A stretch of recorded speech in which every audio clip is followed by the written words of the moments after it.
Thank you for joining us, Niki Conrad. Niki is a county supervisor seeking her third term. She's been in office the last 8 years from Fort Dodge at Webster County Supervisors. And we're glad to have her aboard tonight. And with that short introduction, I don't want to take too much time up. So I'll give the floor to Niki. And you have about 5 or 6 minutes to talk about yourself and your campaign. All right, fantastic. Thank you, Mitch. You're Like welcome. Mitch said, my name is Niki Conrad. I'm running for re-election for Webster County Supervisor for District 4 right here in Fort Dodge. 8 years ago, I decided to run for county supervisor because I wanted to be a different kind of elected official. My top priorities were transparency and leading with empathy. And I hope at least my constituents would say that I've succeeded in that regard. I was born and raised in Fort Dodge, Iowa. I am what they call a boomerang. I left Iowa shortly after I graduated high school. I did go to UNI for a couple of years, and then I moved out to the East Coast to New York to study musical theater for a couple of years. Moved to Chicago for, oh gosh, maybe 16 years or so. Lived there, moved back to New York for a couple years. And then when it became clear that my dad's Parkinson's was starting to get the best of him, I decided to move back to Iowa to be closer to family. One of the best decisions I've ever made. I moved back in 2014, bought my first house, got my first dogs, and the minute I did, I started jumping into my brother's campaign for city council.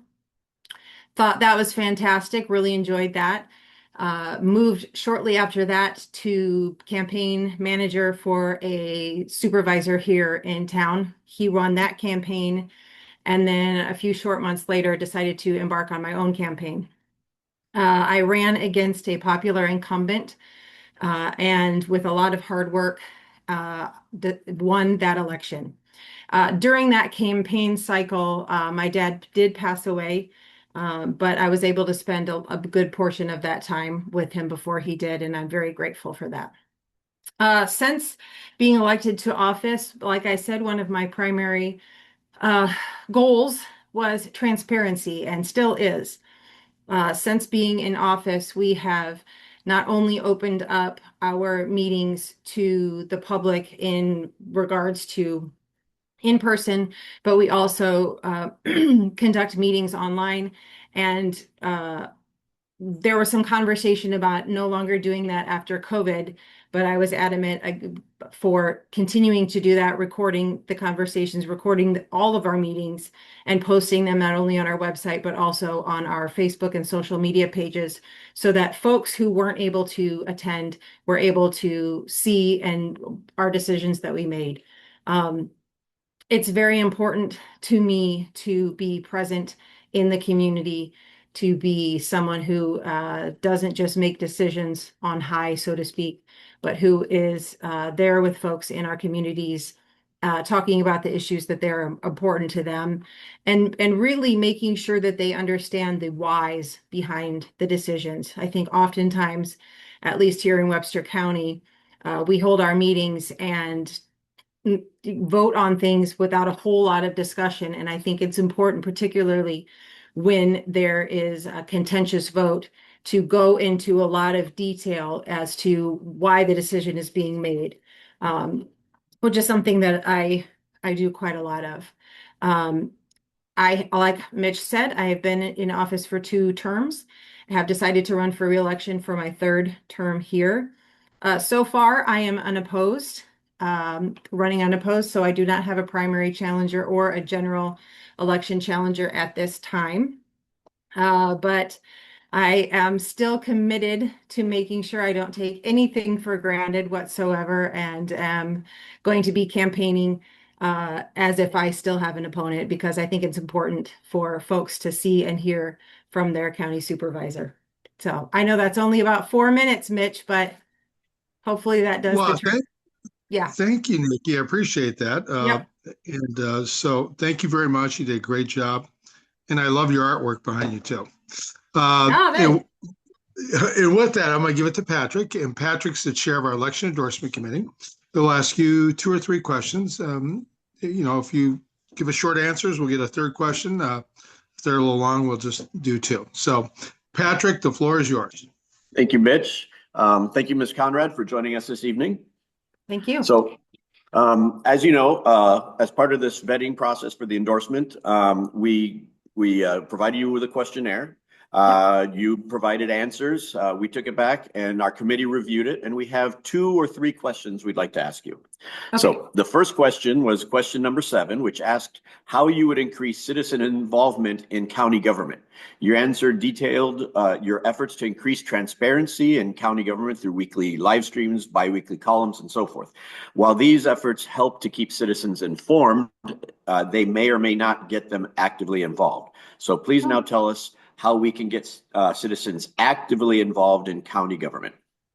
Oh, that is an excellent question, an excellent follow-up question. I appreciate that.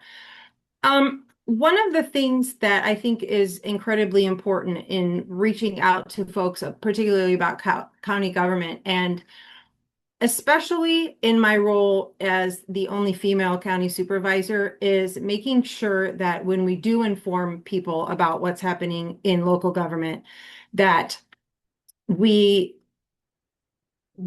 bring people to the table and encourage them to get involved in the variety of boards and commissions that we have. We're always constantly looking for people to volunteer for these boards and commissions. Sometimes people are really excited about sitting on the board of review. Other times it's like pulling teeth.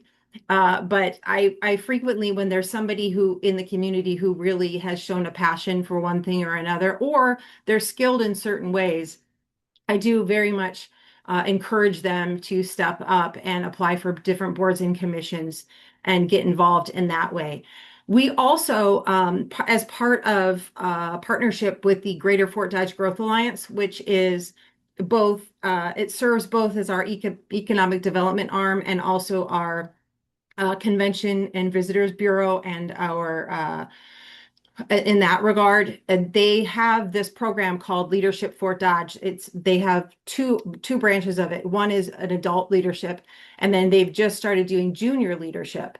And so what they do is throughout the course of the year, I think it's similar to Leadership Iowa, in which every month they get together and they go through various aspects of the community, one of which is a government day. And at that moment, for both of them, we hold mock supervisors meetings and encourage them to participate in that so they can get a real idea of how the meetings are held. Usually I will sit in the chair position and then ask them to participate in a variety of ways.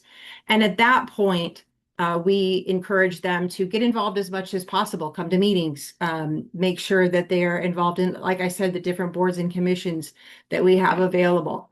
And through that, just keep encouraging people in the community, whether it's through that program or just when I'm going out to the different neighborhoods and locations throughout the year.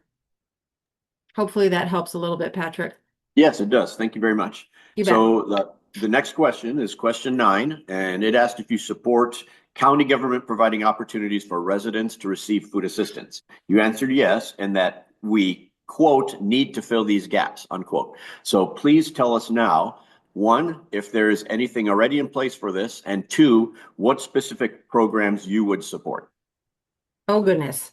Well, this is a difficult one. We do have some programs through our public health department. I'm not sure specifically what the programs that we have off the top of my head, because I know our public health department has gone through a few changes. We had a shift in leadership over the past few years. There was some, we'll just say that there were some issues with our leadership, and we had to let go of our executive in the health department. The issue that we oftentimes come up against here in Webster County is because of the limited budget, we aren't able to do a lot of funding for some of the social programs that we would like to. And sitting on the board that I currently have, there is not a lot of appetite for lack of a better term, for that. I certainly support that. I certainly support helping with as many food programs as possible.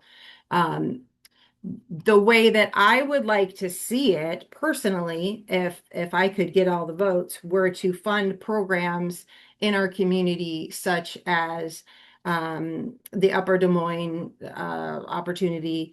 There's a wonderful program here in town called APHIS, which is Athletics for Education and Success. This gentleman has food banks almost every weekend that he provides food for folks in marginalized communities, and he has this sporting facility on in the west side of town, and they bring in the food and folks come. I would be supportive of giving him some grants assistance in that way if possible. Again, I don't see the rest of my board having the appetite to pass that, sadly. But that is certainly one of the programs that I would like to, if given the opportunity with the rest of the votes on the board. Hey, how we doing on time, Mitch? Patrick, I think I got to take over now. Okay. No. I'm sorry. But I want to give you time for you to kind of close it up. I give you about a minute and a half, and I'll take the last minute. You bet. Can I ask a question very quickly? Yes. Patrick, how do you say your last name? Borjak. Borjak. Yes. That's Very if you're saying cool. it in English. If you're saying it in French, it's Borjak. Borjak. Yeah. Did I do okay? All right, cool. Yeah, Thank that's you. fine. All right, awesome.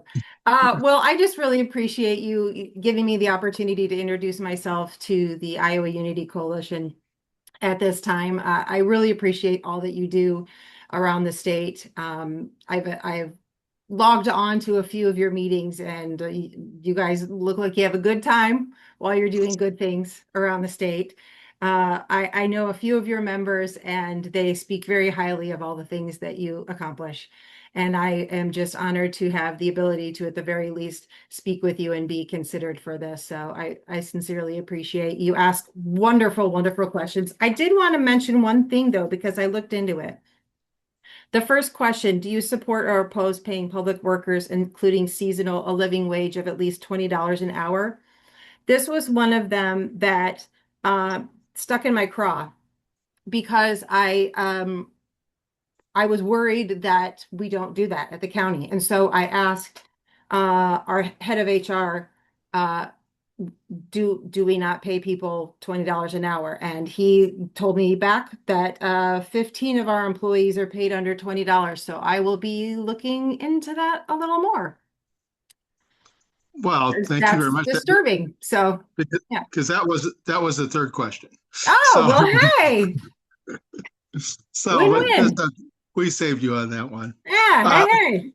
So I'll close up. I'll just take like 60 seconds.